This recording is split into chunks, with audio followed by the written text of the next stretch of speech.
Salut, c'est Gabrielle Caron. Bienvenue à J'ai fait un humain. Avant de commencer, je dois vous rappeler que J'ai fait un humain est maintenant sur Patreon. Patreon, c'est quoi? Mais c'est une plateforme à abonnement mensuel qui vous donne des avantages, genre les épisodes en avance ou des épisodes bonus. Quand vous vous abonnez, c'est un petit geste qui me donne un coup de main pour continuer d'enregistrer ici, au studio, bien entendu. Aujourd'hui, je rencontre Oriane qui va me parler de ses 4 bébés et 2 chums. Mais juste avant, je veux vous parler d'Opaléo parce que j'arrête pas de le plugger depuis le début. Tu sais, quand on accouche, c'est toujours bien le fun d'être bien accompagné et bien entouré. En plus, Oriane, elle avait 2 personnes pour l'accompagner et pour l'aider dans ses accouchements. Si vous voulez en savoir plus sur la méthode Opaléo, allez contacter Annie, la doula ostéo, sur le opaléo.com. Là, c'est sûr qu'il y a des gens, Oriane, qui ont full de questions. Comment ça, 2 chums, 4 bébés? Qu'est-ce qui s'est passé? Alors, on va commencer. Ma première question. C'est quoi ta situation familiale? Alors, nous, en fait, on est une famille polyamoureuse. On est un couple polyamoureux. Puis, en fait, on dit un trouble, parce qu'un couple, techniquement, c'est 2 personnes. Puis, un trouble, c'est 3 personnes. Ouais. Voilà. On est un couple polyamoureux qui est composé de moi et de mes 2 conjoints, qui sont Hao et Lucien. Donc, vous êtes 3 parents. On est 3 parents. Mais une famille. Il n'y a pas d'affaire de garde partagée, 2 maisons. Non, on a créé notre famille les 3 ensemble. Depuis le début, on est 3. Puis on a décidé les 3 ensemble qu'on allait habiter ensemble, avoir une famille ensemble. On a acheté notre maison ensemble. On fait tout ensemble. On est vraiment les 3... Comme un couple normal, en fait. T'sais. Mais il y a juste une autre personne de plus. Il y a une autre personne, oui. Un parent de plus. Puis pour les enfants, c'est ça la norme. Eux, ils sont nés, ils ont 3 parents. Pour eux, c'est ça la normale. T'sais, ils savent que les autres enfants, souvent, ils ont un papa, une maman. Mais des fois, c'est 2 mamans, 2 papas. Mais eux, ils disent, moi, j'ai 2 papas, puis j'ai une maman. Comment on différencie les 2 papas? Ils les appellent Papa Hao et Papa Lulu. C'est tellement cute! Ouais. Comment vous vous organisez au quotidien avec la famille et tout? C'est comme une famille normale, comme un couple, comme une famille normale. On a les mêmes discussions que tout le monde. Qu'est-ce qu'on mange cette semaine? Pourquoi t'as pas plié le linge? Ça me rejoint beaucoup, cette question-là. Non, mais c'est vraiment la même chose. C'est juste que nous, nos discussions sont à 3. Puis Lucien est pharmacien, puis Hao est médecin. Alors, les 2, ils ont des horaires un peu loufoques. C'est de jour, de soir, de fin de semaine. Alors, on n'est pas souvent tout le monde à la maison en même temps. C'est quoi la question que tu te fais le plus souvent poser quand tu dis que tu es dans un trouble polyamoureux? Je sais pas pourquoi les gens ils veulent vraiment savoir ça, mais c'est quoi nos arrangements de sommeil? J'allais en parler! Parce que moi, dans ma tête, là, vous dormez les 3 dans un lit king. Puis on l'a déjà fait une fois. OK. On était dans une chambre d'hôtel, puis c'était moi au milieu. Puis il fait vraiment chaud au milieu. Puis j'ai vraiment pas aimé ça. Puis de toute façon, moi, franchement, je préfère dormir toute seule. J'aime pas vraiment ça, dormir avec quelqu'un. J'aime ça avoir la paix, le lit double à moi tout seul, pouvoir faire l'étoile, puis me tourner dans tous les sens. Fait qu'en fait, on a chacun notre lit. Ah oui, fait que toi, tu dors tout seul, mais les 2 papas dorment pas ensemble. Vous avez chacun votre lit. On a chacun notre lit. Pas nécessairement chacun notre chambre. On a fait fitter 2 lits doubles dans la chambre des maîtres. Mais donc, c'est ça. On a chacun notre lit. Puis, mais tu sais, on se colle quand même avant d'aller se coucher ou à d'autres moments de la vie où on a le temps, là, avec les enfants. Avec les enfants, c'est ça que j'allais dire. Mais on prend un lit au hasard, puis on va se coller dedans à 2 ou à 3. Pour les enfants, tu me disais que c'est vraiment pour eux la norme. Ils ont toujours grandi avec ça. Mais est-ce qu'on sait c'est qui le papa de qui? Nous, on sait. Tout le monde peut savoir, en fait, en les regardant, parce que ça paraît, là. Hao est chinois, alors les enfants qui sont génétiquement de Hao ont l'air un peu plus asiatiques que ceux qui sont de Lucien, qui n'est pas chinois. Mais bon, les enfants, eux, en ce moment, ils savent pas, ils n'ont pas posé la question. Le jour où ils vont vouloir savoir, c'est sûr qu'on va être honnête avec eux. On va leur dire que c'est la génétique, mais ça fait pas de Hao ou de Lucien plus leur père que l'autre. Pour nous, en fait, ce qui crée un parent, c'est le fait de s'occuper de l'enfant, puis de l'élever, puis de l'aimer, puis créer ce lien-là. Ça n'a pas rapport avec la génétique. C'est vrai. Il y a la génétique puis il y a l'amour. J'ai l'impression que c'est deux choses qui peuvent aller ensemble, mais qui peuvent aussi être complètement différentes. Ouais. Puis nous, en fait, on a toujours décidé quel papa allait être le géniteur. Oui, comment vous avez décidé ça? Ben, en fait, Lucien, au début, il n'avait pas le désir d'être papa génétique. OK. Pour multiples raisons qui lui reviennent à lui. Puis, donc, on est partis, c'était moi puis Hao qui concevions les enfants, mais Lucien était super impliqué. Ben, il était papa autant que Hao quand l'enfant naissait. Puis c'est durant ma 3e grossesse, en fait, que Lucien a exprimé le désir qu'il aimerait ça, finalement, être géniteur lui aussi. Et donc, notre 4e bébé, une 3e fille, mais 4e bébé. Ah oui, OK. Oui, c'est ça, j'allais dire notre 4e fille, mais on a un garçon là-dedans, mais... Fait que notre 4e enfant est génétiquement de Lucien. Puis là, ben, le futur 5e... Celui qui est dans là, le bedon en avec nous. ce moment, ouais. Est aussi génétiquement de Lucien. Fait que comme ça fait 3 de Hao, puis 2 de Lucien. Ah oui, fait que là, tu vas en faire un 6e pour que ce soit égal partout après? Non. Non, là, je le dis sur caméra. Peut-être que mes parents vont me croire, parce que là, mes parents aussi, quand je leur dis c'est le dernier, ils sont comme, ouais, tu dis toujours ça. C'est pas vrai. Le 5e, c'est vraiment le dernier. Donc là, on a mis les bases de ta famille. De ma famille. On a papa Lucien, papa Hao, on a toi. J'allais dire au milieu, mais t'es n'importe où dans ce trio-là. Ouais. Vous vivez ensemble, vous vous aimez, vous cohabitez. À un moment donné, un désir de famille. Oui. Papa Hao en premier, donc. Oui. Là, tu tombes enceinte. Pas tout de suite. Pas tout de suite. Pas tout de suite. On se lance. Fait que là, j'arrête la pilule. Puis moi, j'ai juste pas vraiment de règles. En fait, j'ai des règles environ à tous les 3 mois. Fait que ça fait pas beaucoup d'essais, hein, parce que là, je passais des tests d'ovulation, puis j'étais vraiment écœurée. Tu sais, je voyais juste des tests d'ovulation négatifs parce que je n'ovulais pas. Fait qu'après 6-7 mois, on est allé consulter en fertilité. C'est d'habitude, ils disent faut vous essayer pendant 1 an. Mais quand tu as clairement des problèmes, c'est du genre des règles hyper irrégulières ou presque pas de règles, ben c'est 6 mois. Après 6 mois, tu peux aller consulter. Puis, mettons, dans cette situation-là, on savait que c'était clairement toi. T'sais, là, je mets les guillemets dans les airs, là, parce que, tu sais, c'était pas Hao, dans le fond. C'était vraiment toi qui avait... On ne pouvait pas savoir si Hao avait un problème, mais on était pas mal certain que moi, par contre, il y avait quelque chose qui marchait pas, là. OK, donc tu vas en fertilité. Oui. Puis là, ils font les tests, ils font une échographie, puis vite, ils trouvent que j'ai les ovaires polykystiques. OK. Que c'est essentiellement... Tu sais, à chaque mois, une femme a plusieurs follicules qui rentrent en compétition. Puis il y en a un qui va gagner la compétition puis faire l'ovule qui va sortir. Ouais. Puis quand tu as les ovaires polykystiques, ben il n'y en a pas vraiment un qui se démarque des autres. Puis des fois, les ovules, ils sortent pas. OK. Ils font juste rester dans les ovaires. Ils font quoi pour régler ça?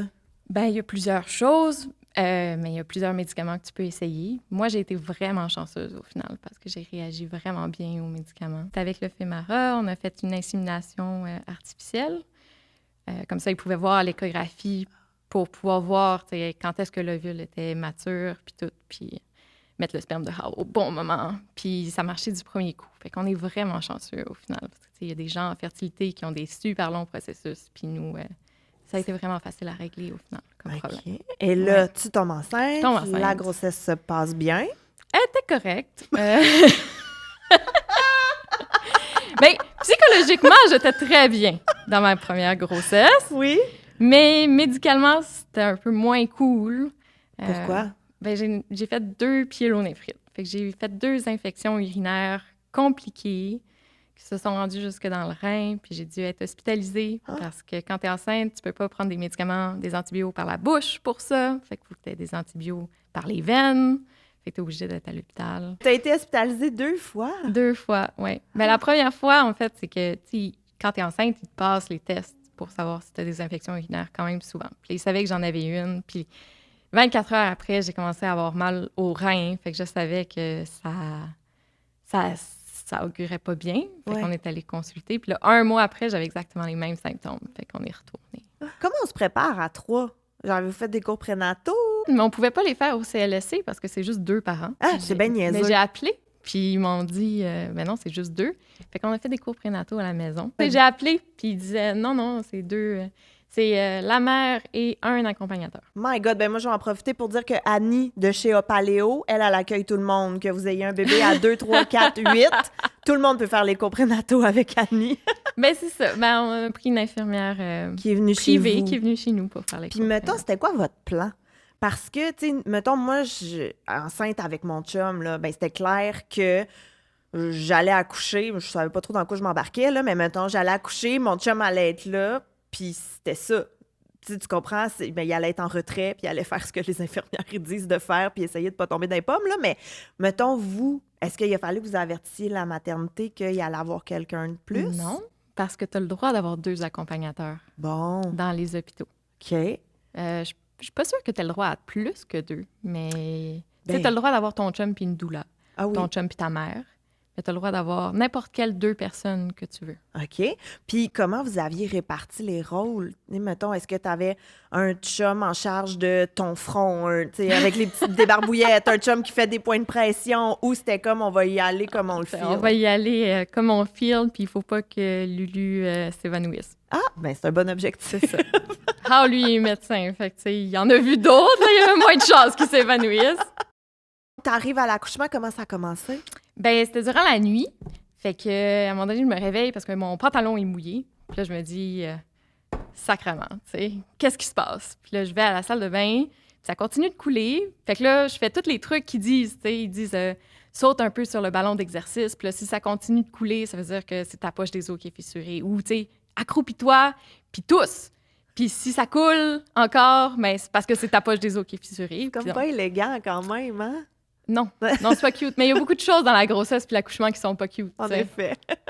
Faut le dire, là. Fait qu'en tout cas, j'ai tout fait ça, toute seule quand même, en fait, que personne m'a vu être pas cute. Puis, ben, c'était clairement... Ça continuait de couler. Fait que, c'était pas un gros plouf, là, comme dans les films. C'était juste un petit peu. Continu. Ouais. Fait qu'elle était fissurée. Elle était pas complètement rompue. Ouais. Explosion, là. Et là, quand est-ce que tu réveilles tes chums? Tout de suite. OK. Là, je suis bien énervée. Puis en plus de ça, il y avait un peu de sang dans le liquide. Fait que là, moi, ça me stressait. Finalement, c'était normal. C'est normal de saigner lorsque tu perds les os un peu. Mais en tout cas, je réveille mes chums. Puis là, eux, ben, c'était vraiment le matin. Ils dormaient bien profondément. Ils étaient tous perdus. Parce que, tu sais, je les réveille. Puis je suis comme, OK, il faut aller à l'hôpital, faut aller à l'hôpital. Puis ils sont comme, hein, qu'est-ce qu'il y a? Puis, mais bon, ils ont catché finalement. Puis ils se sont levés. Puis on est allé à l'hôpital. Tu arrives à Sainte-Justine? Ouais. Mais t'as pas de douleur? Non, j'ai pas de contraction. OK. Fait que là, il vérifie que c'est bien la poche des os. Puis là, oui, je suis à 38 semaines. Fait que ça leur convient. Dans le sens que c'est pas prématuré. Ils essayent pas de t'es à terme. Je suis à terme. Alors, ils me font rentrer dans une chambre puis ils me disent, ben il faut qu'on déclenche parce qu'à partir du moment où tu perds les os, non, en tout cas, c'est pas comme ça partout, mais dans les hôpitaux, ils aiment bien ça quand tu accouches dans les 24 heures. Ouais. Ouais. Pour réduire le risque d'infection. Ouais. Donc, Alors, ils te donnent du pitocin directement. Oui. Puis ça fait effet quand même vite, le pitocin. Puis ça fait mal, les contractions. Puis là, il faut que tu attendes parce que tu peux pas demander l'épidural. Moi, c'était ça mon seul plan. Mon plan de naissance, c'était je veux l'épidural puis que le bébé sorte le plus vite possible. OK, c'est un bon plan. Moi, j'embarque dans ce plan-là. Oui, genre, j'avais pas fait de feuilles avec tous les plans. Je voulais pas être déçue non plus. Je voulais pas dire je veux un accouchement physiologique. Ben, déjà, je voulais pas ça parce que je voulais l'épidural, mais tu sais, faire un plan puis finalement. Ça prend le bord. C'est ça. Ouais. Puis là, t'es déçu parce que t'as pas eu ton accouchement de rêve ou je sais pas. Moi, j'avais pas vraiment de plan. Je voulais l'épidural puis que le bébé sorte. Puis là, mes chums, ils m'ont fait un peu de point de pression pendant les douleurs, les premières contractions, jusqu'à temps que je puisse demander l'épidural. Fait qu'ils te font les points de pression, tu reçois l'épidural. Puis l'épidural, c'est vraiment magique. Ça, c'est fou à quel point ça marche vite, là. Puis là, t'étais à combien? J'étais comme à 3 OK. 3 cm, 4 cm. Puis après ça, ça a été vraiment relax le reste de l'accouchement. On jasait avec l'infirmière qui avait jamais entendu parler de polyamour. Ah, vous as-tu demandé qui dormait où? Non, je pense pas qu'elle nous a demandé ça. Mais peut-être, parce qu'elle a posé vraiment beaucoup de questions. Tu sais, à Sainte-Justine, tu as une infirmière avec toi dans la chambre tout le long. C'est elle qui est comme vraiment... des fois, elle sort, là, mais tu sais, elle est attitrée à un accouchement. Hein. Ouais. Donc, elle est vraiment là. si jamais il y a des questions. Je suis sûre qu'il y a d'autres hôpitaux où les infirmières, ils ont plusieurs madames qui accouchent. Oui, c'est sûr. Ouais. Fait que dans le fond, elle avait plus de questions pour vous que vous en aviez pour elle. Ah oui, oui. Oui, mais tu sais, c'est sûr, tu sais, je rentre là avec 2 hommes. Je pense que souvent, c'est comme un chum et une doula. C'est rare, je pense, que tu amènes ton meilleur ami pour accoucher ou, C'est sûr. tu sais, le meilleur ami à ton chum. Mais bon, fait que là, j'étais là avec mes 2 conjoints, puis fait qu'on lui a expliqué notre situation. Puis là, elle était comme, hey, est-ce que vous me niaisez? C'est-tu vrai, pour vrai? Puis elle trouvait ça fantastique. Puis elle avait plein de questions. Fait qu'on a beaucoup parlé de ça. Fait que vous Ça avez a été jasé. ça, en fait, mon accouchement. On a jasé de polyamour, puis de comment on s'était rencontrés, puis de comment on avait... Mais c'est donc bien beau. Ouais. Puis là, un moment donné, t'as accouché. Oui. C'est pas Ben- juste des petites jasettes avec le staff, là? Non, mais à un moment donné, j'ai senti que ça poussait dans mes fesses. Ouais. Fait que là, je l'ai dit, puis le gynéco il est venu, il a vérifié, puis il a dit que oui, ben en effet, j'étais complète, fait que c'était normal que je poussais, que ça poussait. Ben moi, je poussais pas, mais que ça poussait. Tout seul. Oui. Puis, mais Emmanuel, il était très haut à ce moment-là. Parce qu'Emmanuel, c'est mon ton garçon, bébé, oui. hein, c'est mon premier. Puis, il était très haut. Il n'était pas du tout engagé dans le bassin. Fait que là, ils m'ont dit, on va attendre. On va essayer d'attendre 1 heure, voir s'il descend tout seul avant de commencer à pousser. Parce que s'il descend tout seul, ben, tu vas pousser moins longtemps. Puis on a attendu. Puis après 1 heure, ils sont revenus. Puis Emmanuel, il n'avait pas bougé. Oups. Il n'avait pas descendu du tout. Fait que là, ils sont venus, en fait, avec une sonde échographique pour regarder qu'est-ce qui se passait. Puis Emmanuel n'était pas positionné comme il faut. Parce que d'habitude, ton bébé, il est comme face à toi, mais il regarde par en arrière. Ouais. Puis il regarde les fesses de sa mère, ben, à l'intérieur. Là. Ouais. Puis, puis c'est comme ça c'est la meilleure position pour qu'il sorte facilement. Ouais. Puis Emmanuel, lui, il regardait pas là. Il regardait pas non plus de l'autre côté. Il était croche. Il avait comme la tête penchée sur le côté. Fait qu'il descendait pas. Il s'engageait pas dans le bassin. Il était pas dans la bonne position pour s'engager dans le bassin. Puis qu'est-ce qu'ils font dans ce temps-là? Ça, c'était pas le fun. OK. Fait que là, c'est en gros la gynéco qui arrive. Mais là, c'était une résidente en gynécologie qui arrive. Puis là, ce qu'ils doivent faire, c'est rentrer leurs mains au complet pour pouvoir prendre la tête du bébé puis tourner le bébé pour pouvoir le placer comme il faut. Manuellement. Manuellement. Oui. Fait que, tu sais, toute la main dans le vagin pour pouvoir toucher et tourner la tête du bébé.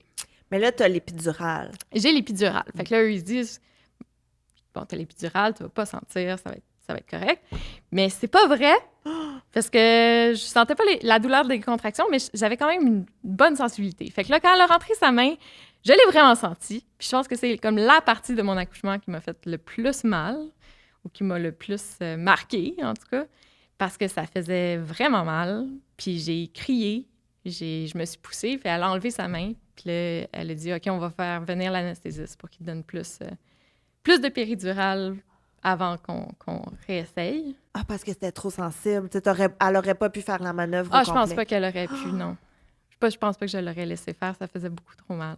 C'était vraiment quelque chose. Mais je pense que dans leur tête, j'étais pas censée avoir aussi mal que ça non plus. Ils voulaient pas non plus, tu sais. Ils pensaient que t'étais plus gelée. Oui, puis c'était pas une situation d'urgence, tu sais, c'était pas comme faut sortir le bébé maintenant puis on s'en fout si la mère souffre sa vie parce que c'est pour la survie du bébé là, Vous aviez le temps. On avait le temps, oui. Donc, il faut venir l'anesthésiste, il augmente ta dose, puis là, elle réessaye. Oui.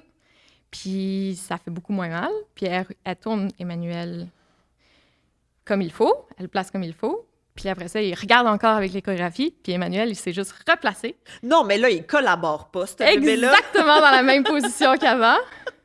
Moi, je pense sincèrement qu'il voulait plus sortir. Je pense qu'il avait regretté d'avoir percé sa poche, puis il était comme, moi, je suis désolée. Je sais que j'ai percé ma poche, mais moi, je reste ici. J'ai changé d'idée. Je reste dans le ventre de maman. En tout cas, il n'y avait pas le choix, là. C'était le temps de sortir. Fait qu'elle l'a replacé, il s'est replacé. Là, Ouais. elle n'est pas allée une 3e fois. Non, après ça, ils ont dit, il n'y a rien à faire. Il va falloir que tu le pousses dans cette position-là, même si ça va être plus compliqué. OK. Fait que là, j'ai poussé. Puis j'ai poussé. Puis j'ai poussé. Puis ça a duré au moins 2 heures. Puis il descendait pas beaucoup. Puis, tu sais, j'avais le miroir au plafond, fait que je pouvais voir la sortie. Puis, tu sais, je voyais un peu les cheveux. Puis après ça re-rentrait. Puis là, il ressortait un petit peu. Puis après ça re-rentrait. Puis éventuellement, Emmanuel il a commencé à se fatiguer de ça, puis son cœur a commencé à aller moins bien. Ouais. Fait que là, ils ont appelé la médecin, pas résidente, là, la gynéco pour vrai, puis qui arrêtait pas de me dire... elle a essayé de m'aider à pousser, tu sais, des grandes poussées pour le faire sortir. Puis elle me disait souvent, là, madame, il faut pousser parce que sinon, ça va être une césarienne. Puis peut-être qu'il y a des femmes qui ça les motive. Peut-être. Mais moi, ça me faisait paniquer parce que je voulais vraiment pas une césarienne. Puis donc, elle me disait ça, puis je pense pas que je poussais plus fort quand elle me disait ça parce que je faisais juste paniquer complètement. Là. Tu poussais déjà depuis 2 heures, me semble. J'avais plus d'énergie. T'as déjà tout donné, là? J'avais plus d'énergie. J'avais des pétéchis partout dans la face, là, tu sais, des points rouges. Ouais, toutes mes veines avaient comme éclaté parce que je poussais fort au final. Tu sais, ça paraissait pas parce qu'Emmanuel, il sortait pas, mais moi, je poussais ma vie, là. Puis tes chums font quoi pendant ce temps-là? Ils tiennent mes jambes. J'avais un chum de chaque côté parce qu'à chaque poussée, il fallait j'étais en position gynécologique. Peut-être que ça aidait pas non plus à pousser Emmanuel de la bonne façon, là, mais en tout cas, c'est un autre sujet.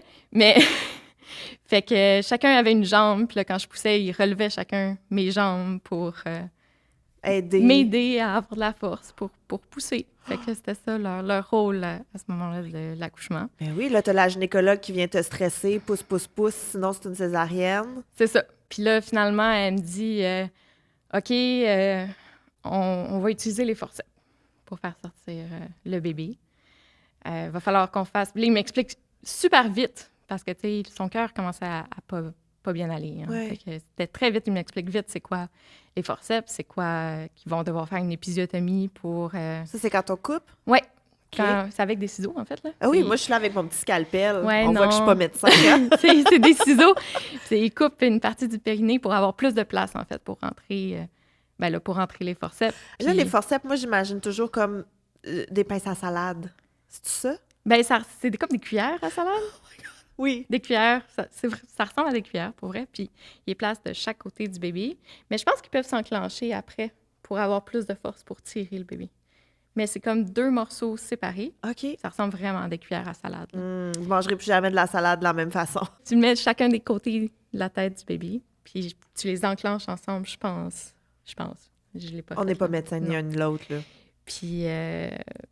Puis après ça, ils tirent. Fait qu'ils ont fait ça avec Emmanuel. Puis ça a marché. Il faut que tu pousses en même temps. Il faut que la maman pousse en même temps. Là. Ouais. Mais je pense que c'est plus la job de la gynéco qui a fait sortir Emmanuel que ma job parce que, moi, clairement, ça faisait 2 heures que je poussais puis ça faisait pas sortir Emmanuel. C'est un travail d'équipe. Oui. Puis ils ont réussi. Yay! Puis là, Emmanuel est sorti. Moi, j'étais dans les vapes à ce moment-là, fait que j'ai pas vraiment de souvenirs. Mais mes chums m'ont raconté qu'Emmanuel est sorti, puis il avait pas une belle couleur. Il était comme tout bleu. Je sais qu'il pleurait pas. Puis là, ils l'ont amené à comme la table du bébé, là, à la station du bébé. Puis là, je sais qu'il y a plein de gens qui sont rentrés dans la salle. D'un coup. Puis là, tout le monde s'occupait du bébé. Puis là, moi, j'arrêtais pas de dire « Es-tu correct? Es-tu correct? Es-tu correct? » Puis il y avait personne qui me répondait. Puis à un moment donné, Emmanuel a poussé un gros cri. C'était comme le plus beau cri du monde. Parce que là, notre bébé était vivant. Puis il était correct.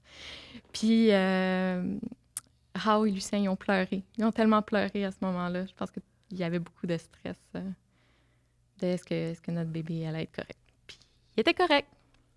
Puis là, ils me l'ont montré vite. Puis après ça, il fallait qu'Emmanuel aille en néonate. Parce que pour être sûr qu'il était correct, qu'il y avait eu assez d'oxygène, qu'il y avait... Oui, qu'il n'y avait pas de séquelles, que tout allait bien. Oui. Et là, il part tout seul? Non, il part... Hao est parti avec lui, puis Lucien est resté avec moi. Ce qui était quand même vraiment fantastique du fait d'avoir 2 personnes. Parce que comme ça, je savais que mon bébé n'était pas tout seul. Ouais. Il y avait papa Hao avec lui. Mais j'étais pas toute seule, moi non plus, parce que là, il fallait qu'il me recouse mon épisio, puis tout. Fait que c'était quand même le fun d'avoir quelqu'un avec soi. Oui. Oui, de pas faire ça tout seul. Puis, fait que ça, c'était vraiment bien. Puis là, après ça, ils m'ont recousu, ils m'ont descendu dans la chambre. Puis là, ils m'ont dit OK, madame, si vous voulez aller voir votre bébé, il faut que vous leviez puis que vous alliez faire pipi. Fait que je me suis levée. Je suis allée faire pipi. Vraiment vite. Ça faisait vraiment mal, puis j'avais de la misère à marcher.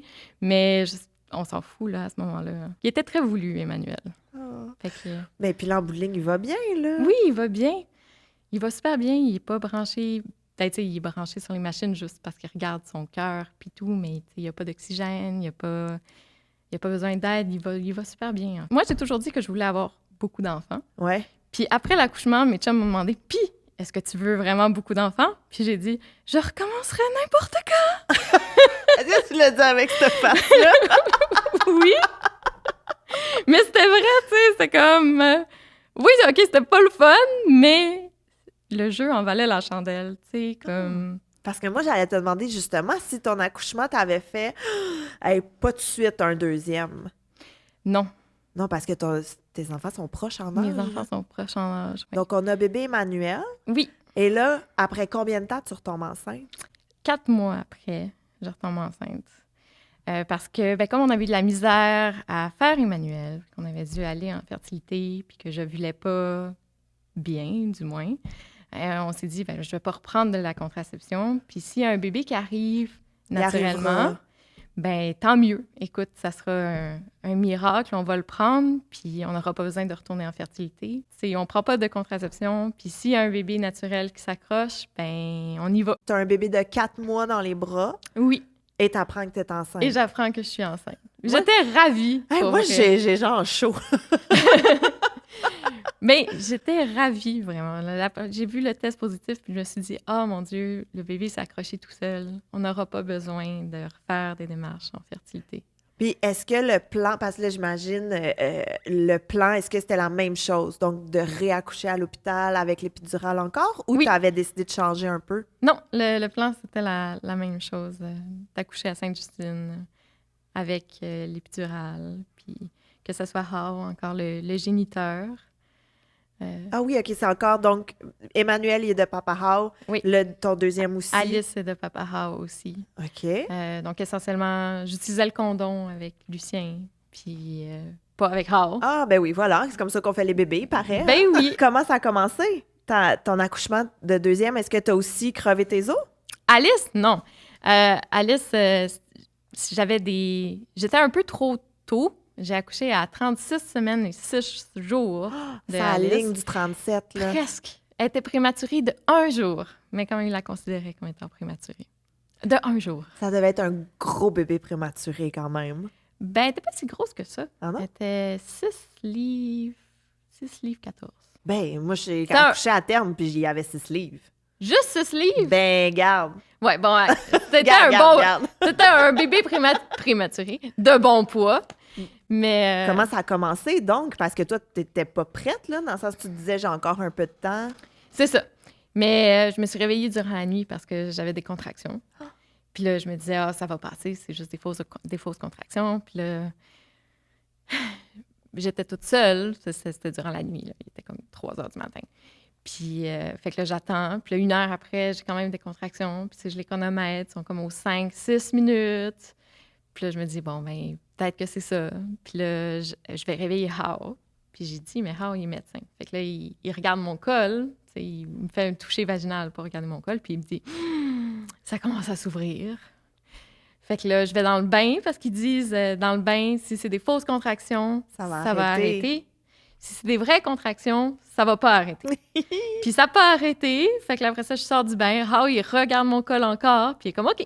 T'es à 4 cm, c'est vraiment le temps d'aller à l'hôpital. On est juste 2. Je pars juste avec Hao à ce moment-là. Il est où, Lucien? Il doit travailler! Parce que Lucien est pharmacien, hein. Fait qu'il peut pas juste dire ma blonde accouche, je pars, parce que sinon la pharmacie au complet doit fermer. Hein. Alors, il fallait qu'il y ait un remplaçant qui arrive, puis il s'est arrangé avec un collègue pour, tu sais, que quand j'accouche, c'est lui qui vienne le remplacer. Mais il pensait pas si tôt? Non, il pensait pas si tôt. Puis c'était tôt le matin, fait qu'il essayait d'appeler son collègue, mais son collègue, il dormait parce qu'il travaillait pas cette journée-là. Fait que, puis je le comprends, là. Moi aussi, avec lui, j'aurais dormi plus que je me serais pas levée à 6 heures, tu sais. Ouais. Fait que Lucien, il appelait. Puis éventuellement, son collègue, mais en attendant, il fallait qu'il aille travailler.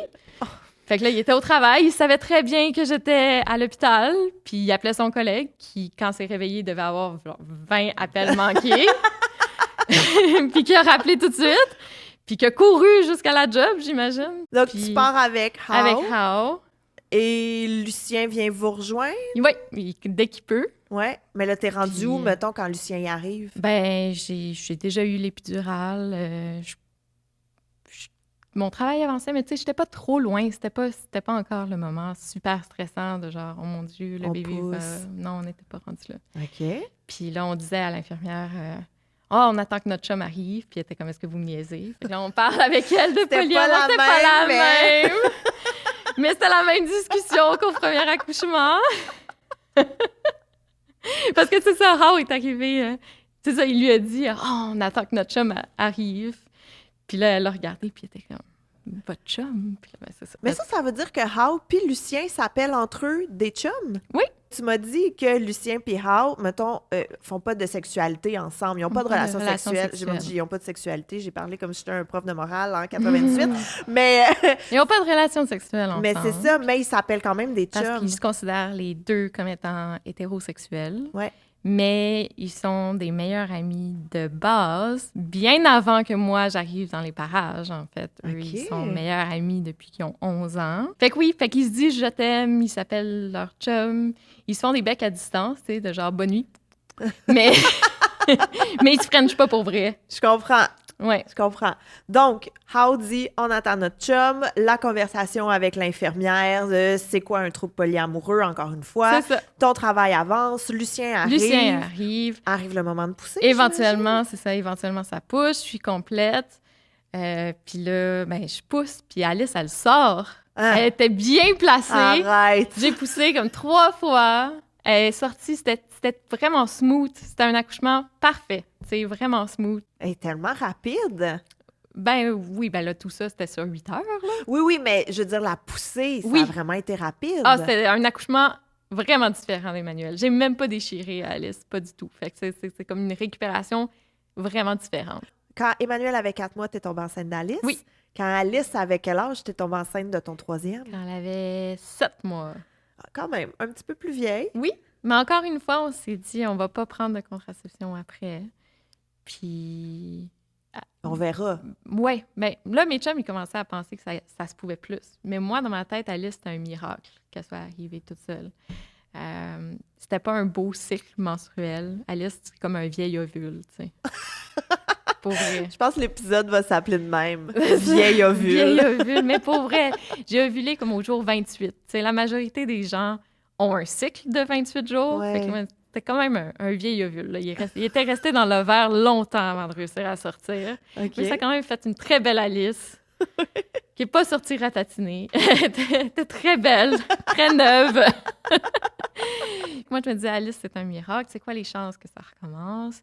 Si jamais il y a un autre bébé qui arrive, on va le prendre, puis on n'aura pas besoin d'aller en fertilité, puis tant mieux. Puis mes chums étaient d'accord avec ça. OK. Alors, tu tombes enceinte quand Alice a À 7 7 mois. mois, ouais. Et là, est-ce que c'est encore une fois une belle grossesse? Est-ce que ça se passe bien? Tu dois être fatiguée avec 2 petits à la maison? C'est sûr que c'est plus rushant, une grossesse, oui. T'es plus fatiguée lorsqu'il faut... Ma première grossesse, c'était bien. Là. Quand j'étais fatiguée, je pouvais faire des siestes. En plus de ça, j'avais été arrêtée de travailler quand même tôt.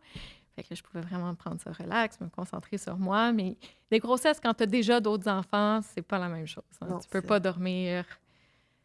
Tu peux pas dormir. Puis... Point. La phrase Ouais. finie là. Mais c'est ça, tu peux moyen dormir le jour. Dépendant des bébés, les nuits, c'est pas toujours top. Bien que dans mon cas, c'est quand même majoritairement mes chums qui font les nuits. Ta 3e grossesse, ça se passe bien? Jusqu'à la fin, jusqu'aux 3 derniers mois, où là, j'ai eu des énormes douleurs à la symphyse pubienne. C'est quoi ça? La symphyse pubienne, c'est comme tout ton bassin, puis tu sais, tout ça. Mais c'était des douleurs au bassin, là. J'avais de la misère à marcher, j'avais de la misère à dormir, parce que ça faisait tout le temps mal. Même si je bougeais pas, ça faisait mal. J'avais de la mal misère... comment? Mais c'est mal constamment. C'est comme un mal constant. C'est très difficile à décrire. Mais essentiellement, de ce que j'ai lu, c'est parce que quand tu es enceinte, tu relâches une hormone qui s'appelle la relaxine pour que les ligaments se relaxent, Ouais. pour que ton bassin s'élargisse puis que le bébé puisse passer. T'sais, on veut la relaxine, Ouais. c'est bien. Mais des fois, ça fait en sorte que tes ligaments sont genre trop laxes. Oh. Puis c'est comme si ton bassin, il lâche un peu, tu sais, il est comme trop... Puis là, t'as de l'inflammation qui vient là-dedans. Puis moi, des fois, j'avais des crampes aussi, genre j'avais des crampes dans les hanches, j'avais des crampes à des muscles que je savais même pas qu'ils existaient. Pour Primrose, j'accouchais au mois d'août. Puis à l'hôpital de Gatineau, il n'y a pas d'air climatisé. Il y en a peut-être dans les chambres d'accouchement, mais il n'y en a certainement pas dans les chambres de naissance, postnatale. Ça, il n'y en a pas. Il n'y a pas d'air climatisé. Il n'y a pas d'air climatisé. Alors, puis là, ils disent, en plus de ça, je suis sur comme un groupe Facebook, tu sais, des mamans de Gatineau. Puis toujours, à chaque été, les mamans de Gatineau, ils disent, OK, là, si vous accouchez, apportez votre propre ventilateur parce qu'il n'y a pas d'air clim, ils n'ont même pas assez de ventilateur pour tout le monde. Fait que, tu sais, les mamans, ils arrivent là, à l'hôpital avec leur ventilateur, tu sais, pour pouvoir survivre. Là, ben voyons donc. Ouais. Fait que là, moi, j'accouchais au mois d'août. Tu sais, au mois d'août, là, des fois, il fait vraiment chaud. Oui, c'est sûr que je me disais, je vais mourir. Je vais mourir. Fait que là, je me suis dit, je pourrais accoucher en maison de naissance. Parce qu'ils ont la clim? Ils ont la clim. OK. Mais ils n'ont pas le péridurale. Fait que c'est comme un gros choix. Tu sais, Ben péridurale, air clim. J'ai choisi l'air clim. OK. Fait que c'est ça. Mais c'est un choix judicieux, là. Moi, je suis d'accord avec ce choix-là. Mais je regrette pas mon choix. Ah ouais? Finalement, il faisait même pas si chaud que ça, la date que j'ai accouché. Ouais, c'est peut-être parce que tu avais la clim que tu trouvais qu'il faisait pas si chaud. C'était peut-être ça. Donc, tu as un suivi sage-femme? J'ai un suivi sage-femme. Puis c'est extrêmement différent d'un suivi avec un médecin. C'est vraiment plus relax avec une sage-femme. Elle prend beaucoup plus de temps. C'est des rendez-vous de 1 heure à la place de 10 minutes. C'est beaucoup plus axé sur la femme dans son entièreté. Comme elle va regarder aussi comment tu vas psychologiquement, comment ça va dans la famille, comment ça va avec ton chum, tu sais. Est-ce que la sage-femme vous a également posé 3000 questions sur votre état matrimonial? Non, on lui a dit, puis elle était correcte avec ça. Puis elle, ça la dérangeait pas. Puis c'était bien parfait, là. Elle a pas posé plein de questions. Non. Puis, mais c'est ça. Puis là, Primrose est née en 2020 aussi. Pleine pandémie. Fait qu'il y avait le COVID. C'était au mois d'août. Puis à ce moment-là, encore, partout à Gatineau, je ne sais pas si c'était partout comme ça au Québec, mais tu avais le droit à juste un accompagnateur dans les salles. Et là, Primrose, c'est le bébé génétique, entre guillemets, de Ha aussi. Oui. Mais pour moi, ça n'avait juste aucun sens qu'il y ait juste un papa qui soit là. Puis à l'hôpital, si j'avais accouché à l'hôpital, c'est clair qu'il y aurait probablement fallu... Que tu choisisses. Oui, ou qu'eux choisissent, ou que quelqu'un choisisse. Mais j'en avais parlé avec ma sage-femme, parce que moi, ça m'angoissait énormément. Puis elle m'avait dit, on s'en fout que ça soit ça la règle. Pour moi, ça fait aucun sens qu'ils soient pas là tous les deux papas. Fait que le jour où tu vas accoucher, peu importe c'est quoi la règle, Ils vont être là les deux. Ils vont être là les deux. Parce que votre situation est spéciale. C'est pas comme si tu voulais ton chum puis ta mère, tu sais. Puis là, c'est les deux papas. Les parents, là. ouais. Comment ça commence? Ben, en fait... Ça allait pas bien psychologiquement. Ben non, c'est clair. Parce que justement, j'avais tellement de douleurs. Je faisais juste pleurer à journée longue. Je pouvais presque plus rien faire. Fait que là, j'ai raconté tout ça à Julie. Puis Julie, elle m'a dit, OK, on va essayer de... J'étais à 38 semaines. Puis elle m'a dit, 38 semaines, c'est good enough. Puis on va essayer de te provoquer. On va essayer de te faire accoucher le plus vite possible pour que ça aille mieux. Puis, fait qu'elle m'a fait prendre différents produits de santé naturelle. Puis ça a marché. Un stripping aussi. Ah oui, bon vieux stripping. Oui. Puis ça a marché, mes contractions ont commencé... j'ai pris ça le matin, puis en après-midi, mes contractions ont commencé. Est-ce que tes chums étaient à la maison? Mes chums étaient à la maison. OK. C'était un samedi, je pense. Et donc, les 2 enfants aussi? Les 2 enfants. Ben, ils n'allaient pas à la garderie à ce moment-là. Ils étaient tout le temps à la maison. Qu'est-ce que vous faites avec les enfants? How a appelé ses parents pour que ses parents viennent garder les 2 enfants. OK. Fait que mes contractions ont commencé dans la journée, mais c'était quand même soft. Assez soft pour que j'aie le temps de coucher mes enfants le soir avant de partir à la maison de naissance. Fait qu'on les a couchés. Puis là, mes contractions commençaient à être plus fortes, puis plus... Ben vraiment, là, tu sais, des vraies contractions fortes, là. Fait que j'ai appelé Julie, qui m'a dit... tire ton lait utilise un tire-lait pendant 1 heure, parce que ça aussi, c'est une technique naturelle. Ben, c'est naturel, là. Mais de provoquer l'accouchement. Parce que tirer ses seins, stimuler ses seins avec un tire-lait. Oui, pas juste les tirer de c'est même, ça. là. Tu dis bonne nuit à tes enfants. C'est ça. Tu t'installes t'installes avec le le tire-lait. tire-lait. Puis là, Julie m'avait dit, c'est 5 minutes, tu tires, 5 minutes, tu tires pas. Après ça, tu retires. C'était peut-être pas 5 minutes, c'était peut-être 10 Oh oui. minutes. Là, mais en tout cas, il y avait un horaire qu'il fallait que je suive pendant 1 heure. Puis après ça, il fallait que je la rappelle. Fait que là, j'ai fait ça pendant 1 heure. Puis après ça, je l'ai rappelé. Puis là, j'ai dit, mes contractions sont à telle minute. Puis elle m'a dit, OK, viens-t'en à la maison de naissance. Les parents de Hao n'étaient pas arrivés encore à ce moment-là parce qu'ils habitent pas si proche que ça de la maison. Ouais. Fait que je suis allée à la maison de naissance juste avec Lucien. Puis Hao, il restait avec les enfants en attendant ses parents. Puis après ça, le plan, c'était qu'ils viennent nous rejoindre dès que ses parents arrivaient. Ouais. Il fallait quand même qu'ils se préparent, là, ses parents, là, parce que c'était le soir. Là, il Oui, fallait oui, qu'ils il dorment à la était maison. pas, il était pas tu sais. déjà dans le char tout prêt. Non, là. c'est ça. Il OK. faisait pas juste attendre notre appel. Là. Il y avait une vie, puis tout. Là. Donc, tu arrives à la maison de naissance avec Lucien. Oui. Et là, comment on t'installe? Ben, en maison de naissance, ils te laissent faire ce que tu ressens le besoin de faire. Alors, moi, j'aimais beaucoup ça, être sur le ballon d'exercice. C'était comme la seule position que j'étais capable de supporter les contractions parce que quand j'étais couchée ou assise, je me sentais pas bien. Mais sur le ballon d'exercice, ça allait. J'ai essayé de prendre un bain parce que dans ma tête, prendre un bain, ça allait être la chose la plus relaxante sur Terre. Puis c'était vraiment pas le cas. J'ai vraiment haï ça, être dans le bain. Les contractions étaient plus fortes. J'arrivais pas à me placer comme je voulais pour les prendre. J'avais l'impression de... Fait que je suis sortie très vite. Puis j'étais sur le ballon, puis Lucien me faisait des points de pression, Julie me faisait des points de pression. Puis là, t'es rendu à combien, mettons? Ben, quand je suis arrivée, j'étais déjà à 4. Très vite, j'ai avancé. Puis là, le plan, c'était, on attend que Hao arrive, puis après ça, on crève les os. Parce que, ben oui. pour que ça... Ça accélère. Ouais. Oui, parce que crever les os, ça accélère Puis là, le Hao, travail. il est arrivé? Oui, OK. Hao, il est arrivé. Moi, je suis tout le temps stressée que quelqu'un manque l'accouchement, là. Ben non! Il était là!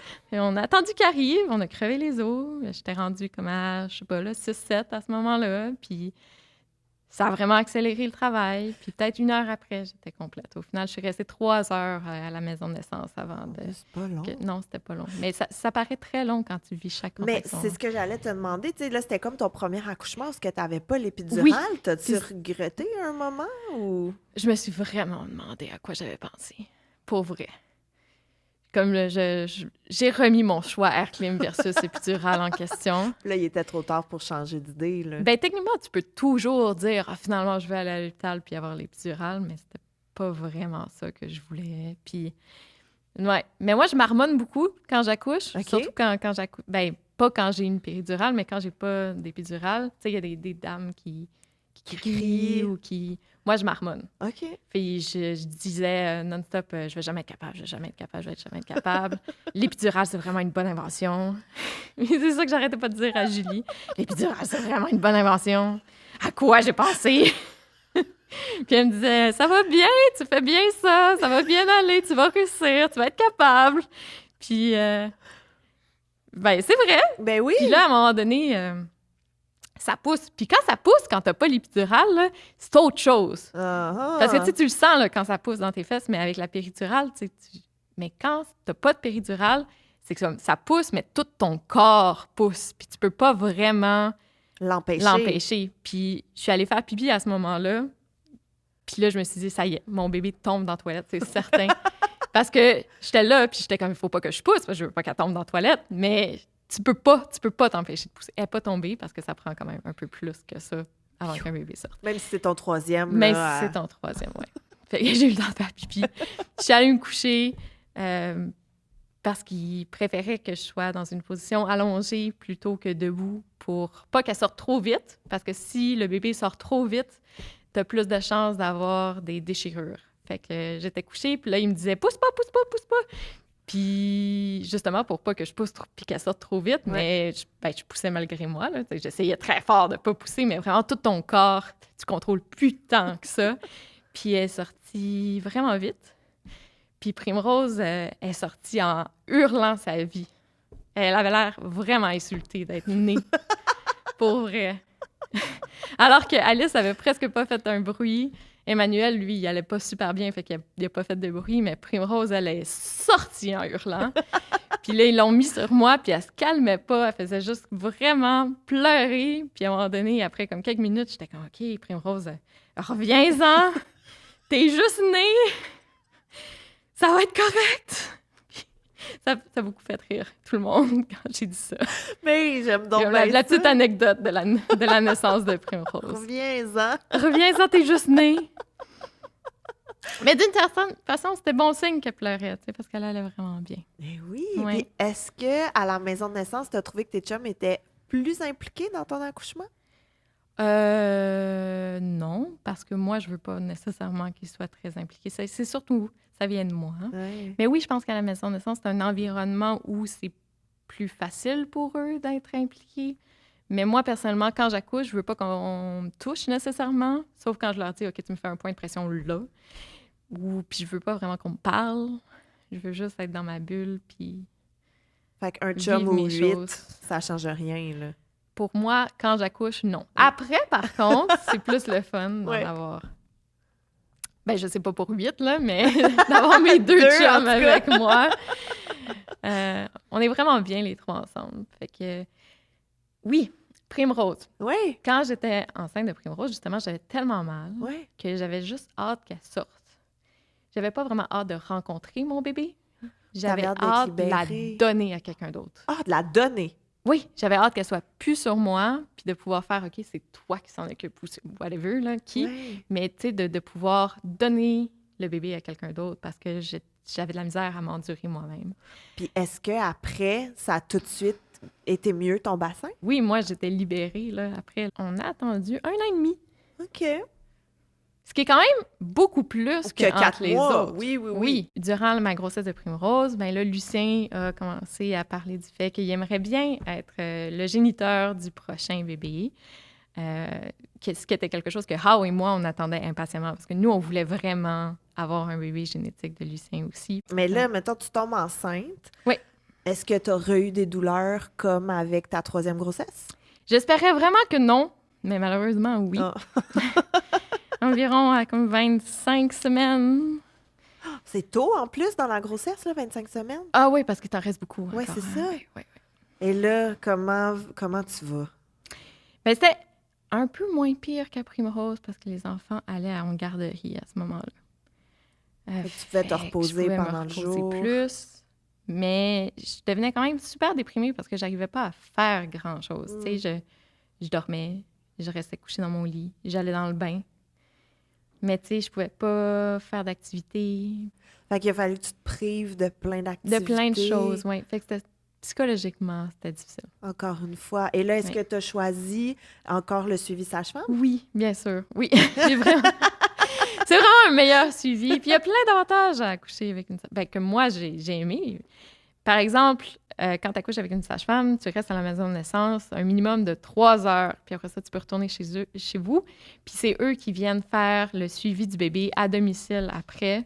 Ce qui est vraiment fantastique par rapport à l'hôpital où tu restes là pendant 3, 4, 5 jours. Là. Ouais.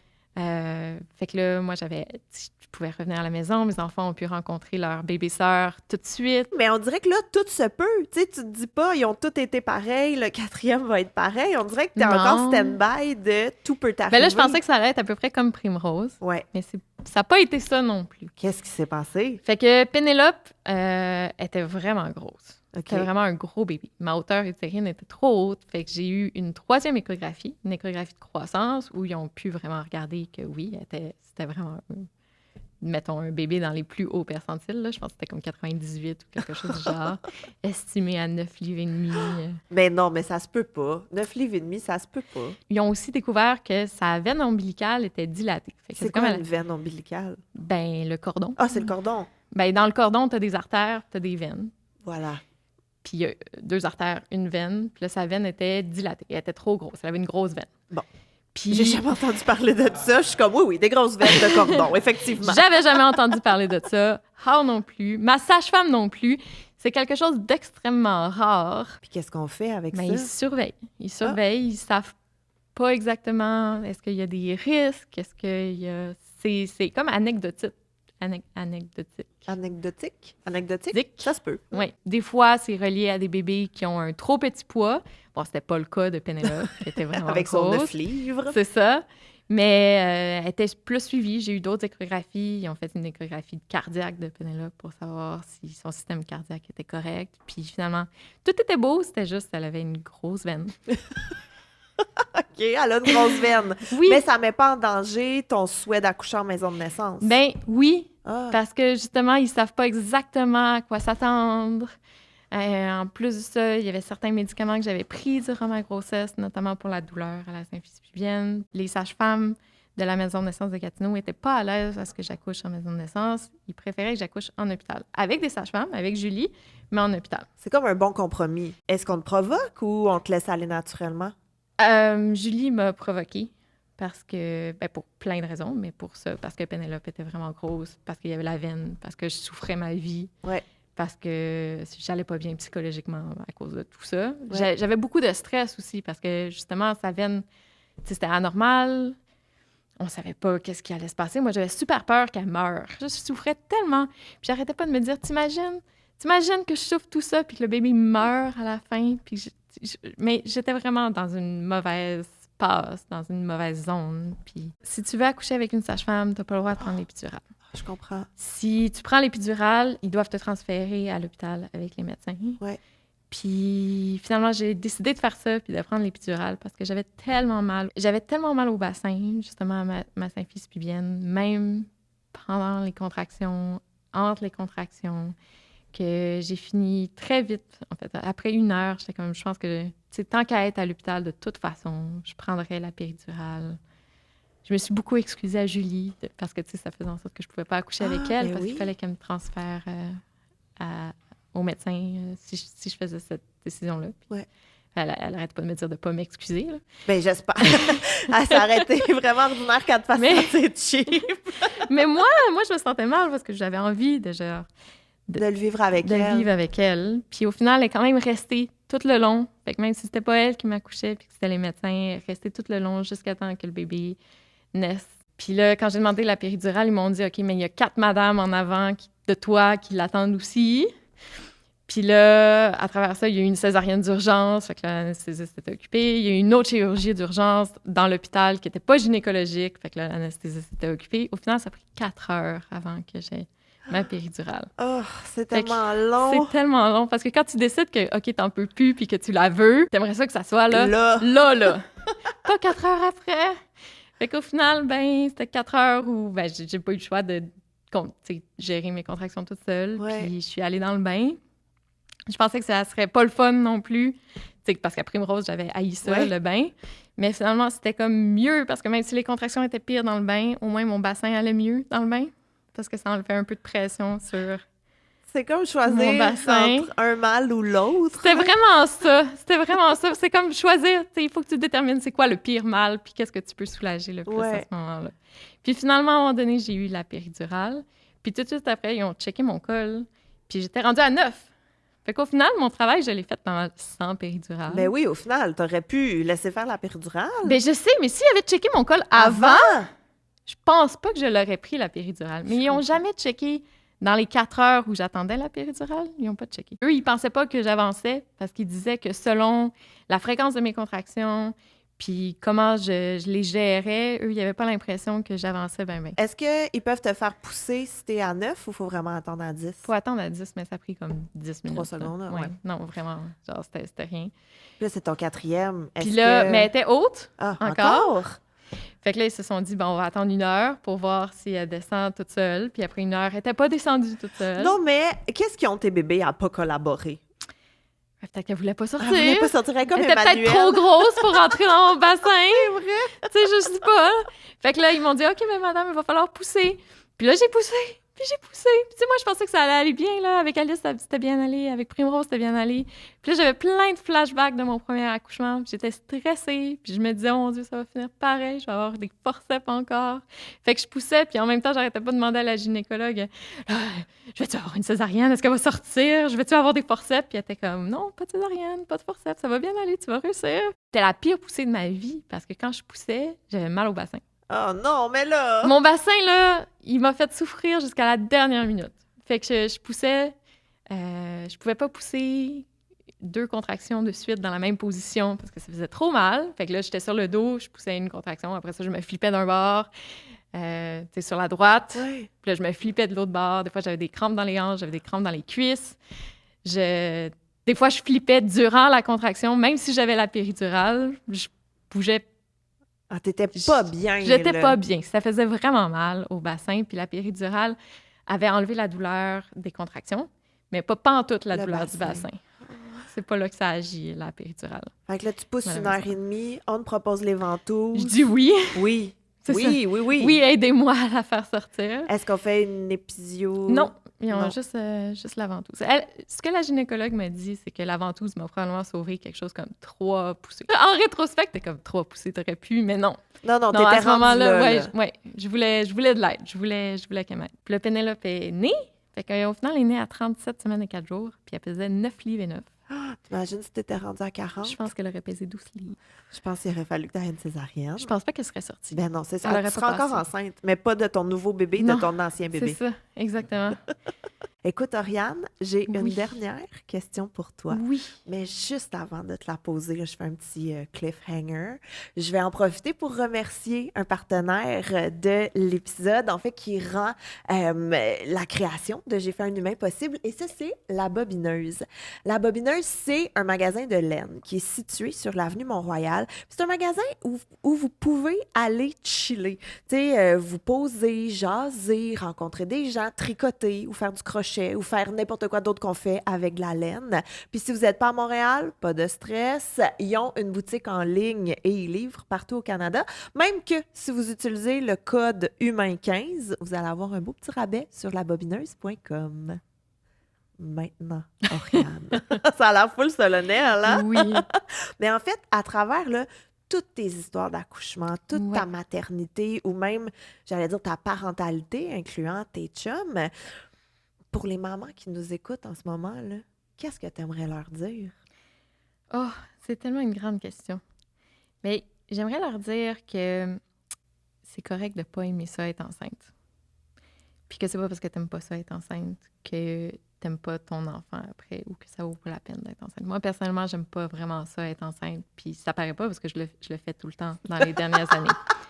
J'arrête pas, mais pour vrai, j'aime pas beaucoup ça. Mais j'aime beaucoup ma famille puis mes enfants une fois qu'ils naissent. Fait que je trouve que c'est correct et que c'est bien de le dire, que c'est pas tout rose puis c'est pas tout beau puis c'est pas toujours le fun d'être enceinte. La maternité non plus, c'est pas toujours tout beau, tout rose. Ben, Oriane, merci Ben, énormément. merci.